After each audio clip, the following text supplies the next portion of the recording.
আসসালামু আলাইকুম ওয়া রাহমাতুল্লাহি ওয়া বারাকাতুহু।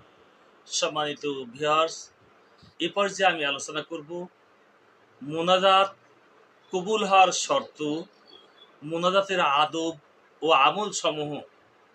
মুনাজাত কিভাবে করা উত্তম, মুনাজাত কবুল হওয়ার জন্য যা যা করণীয় অর্থাৎ যা যা শর্ত। ১ নম্বর, খাদ্য পানীয়, পোশাক পরিচ্ছদ ও আয় উপার্জন হালাল হওয়া। ২ নম্বর, পিতা মাতার নাফরমানি থেকে বিরত থাকা। ৩ নম্বর, আমর বিল মারুফ ও নেহি আনিল মুনকার তথা ভালো কাজের আদেশ করা ও মন্দ কাজ থেকে বারণ করা। ৪ নম্বর, আত্মীয়দের সাথে সম্পর্ক ছিন্ন না করা। ৫ নম্বর, কোনো মুসলমানের সাথে অন্যায়ভাবে ৩ দিনের বেশি কথা বন্ধ না রাখা। ৬ নম্বর, গীবত না করা, গীবতকারী ব্যক্তির দোয়া কবুল হয় না।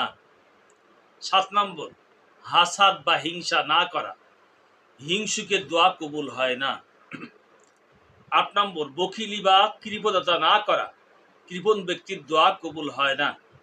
৯ নম্বর, দোয়া কবুল হওয়ার জন্য তাড়াহুড়া না করা। ১০ নম্বর, হৃদয় মরে গেলে দোয়া কবুল হয় না।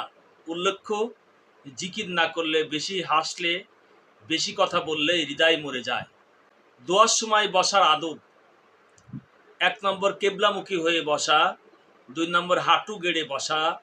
৩ নম্বর, আদব, তাজু ও বিদায়ের সাথে বসা। ৪ নম্বর, পাক সাফ হয়ে বসা। ৫ নম্বর, অজু সহকারে বসা।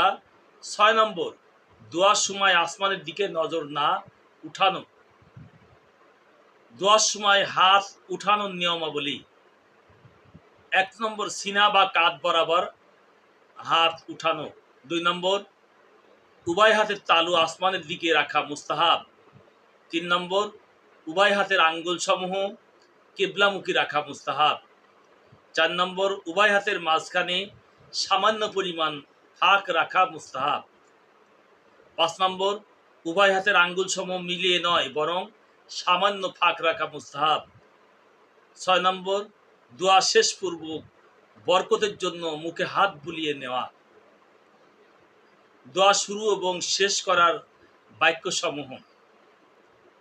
দোয়া শুরু এবং শেষে আল্লাহর হামদ ও সানা প্রশংসা বয়ান করা। দোয়া শুরু ও শেষে দরুদ ও সালাম পড়া।